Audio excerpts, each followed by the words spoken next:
Why do our beautiful young Americans seemingly vanish into thin air when they go abroad? This for a yoga retreat. I'm just not buying the story I'm being sold.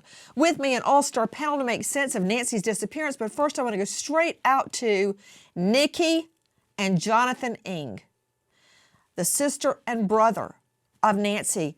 To both of you, thank you for being with us. Nikki, when did you first learn your sister has, as everyone says, vanishes? They make it sound like it's a magic trick, that there she is, and drum roll, now she's gone. None of this is making sense to me. When did you learn that your sister had vanished?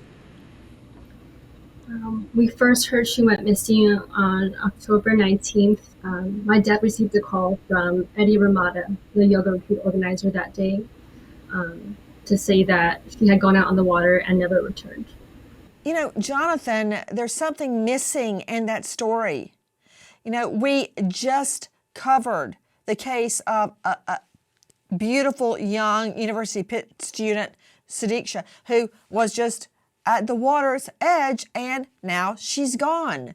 Same thing happened with Natalie Holloway. Same thing happened with Robin Gardner. I have got a file this thick of people that go missing off yoga retreats.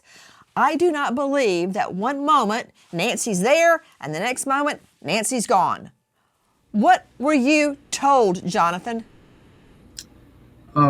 We were told in the phone call from Eddie that, oh, Christina, right now she's at the police station. You'll get all the information that you need when you get the report next week. And we just waited patiently and we didn't get the answers we got. We didn't get the answers that we needed. Because the answers don't really make any sense.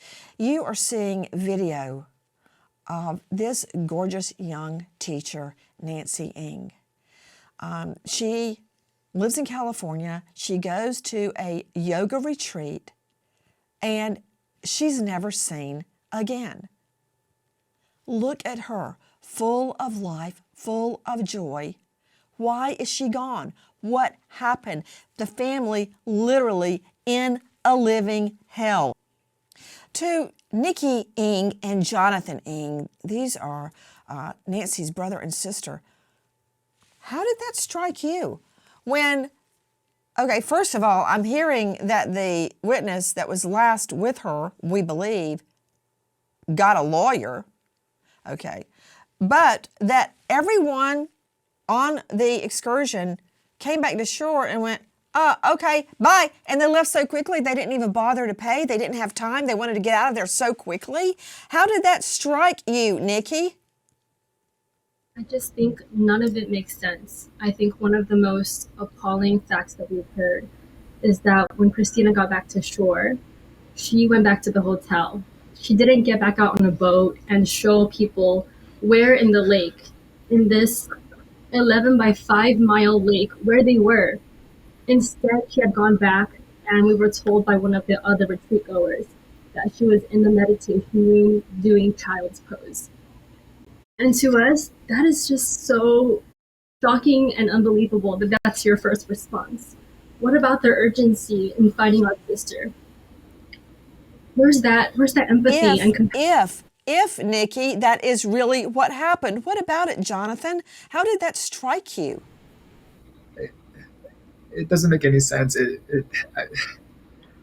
I feel like you should be out there giving information, directing search teams, helping everybody figure out what they can best do to find Nancy, to find my sister, and for her to be just, I think it's ridiculous. It's absolutely ridiculous, and to be doing child's pose. Jonathan, when you were first told that Nancy just, quote, vanished, that's the word I keep hearing describing her. One minute she's there, the next minute she's gone. I'm not getting a clear picture of what happened.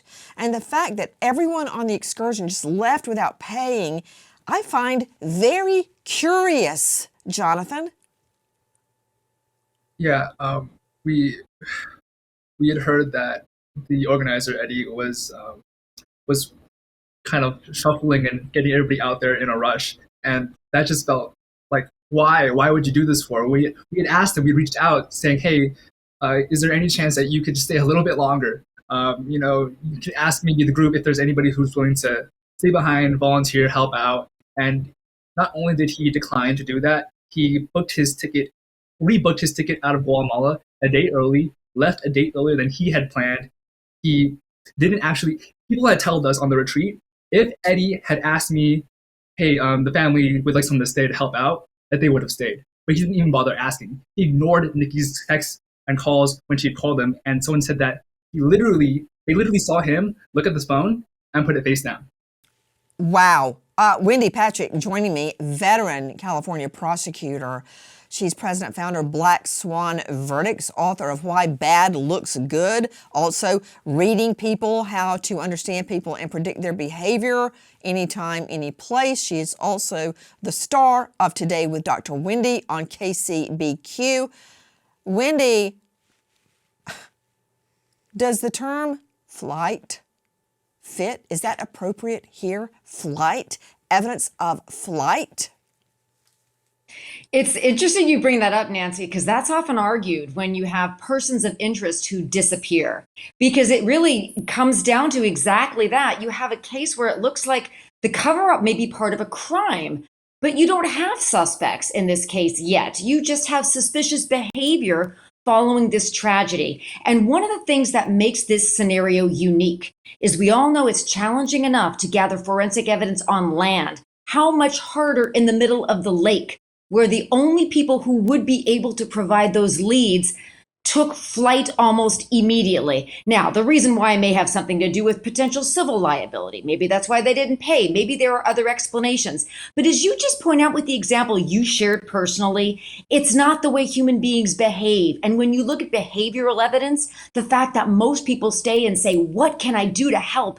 Tell me where to look. Let's go to the police. Let's share information. It is absolutely just out of the pale. And the brother and sister, they picked up on this right away, that was not only not the case here, but that the departure date was expedited after this beautiful young woman went missing. Very unusual. And of course, Wendy Patrick, you're a veteran trial lawyer. You know that in many jurisdictions, judges no longer give a jury charge regarding flight as evidence of guilt. That is no longer allowed in many jurisdictions, while prosecutors do still argue it under the law. And does it mean anything? Maybe, maybe not. But it certainly bears investigation. That, as I understand it, Jonathan Ng, that the guy in charge of this excursion looked at a cell phone and put it face down when he was being asked, reportedly, to continue the search for your sister, and everybody left, including him rebooking his flight to get out of Dodge even earlier? And the only reason we know this is because a United Airlines employee went out of his way to show a content creator that was covering Nancy's case that information. Yeah, additionally, it's not even that he ignored us. We heard from the prosecutor in charge of investigating the case that he also had a hard time reaching Eddie, that he was ignoring texts and calls from the investigative people in Guatemala. And the thing is, both Eddie and Christina were summoned to provide their testimonies the day following the incident, but by then they had already left. Nikki and Jonathan Ng, what is your message tonight? First to you, Nikki. I think our message is that we are not vengeful people. We truly just want the truth about what happened to our sister and as much information as we can get to find her and bring her home. Jonathan? It's upsetting. I'm frustrated, I'm upset, and I just really hope that those who have information, those who are responsible, that they come forth still, after all this time, that they come forth so that they can give us what we need to find our sister. Jonathan, what haunts you the most? The fact that you don't know where her body is, or that she may still be alive? I think the thought that she may still be alive it's a lot.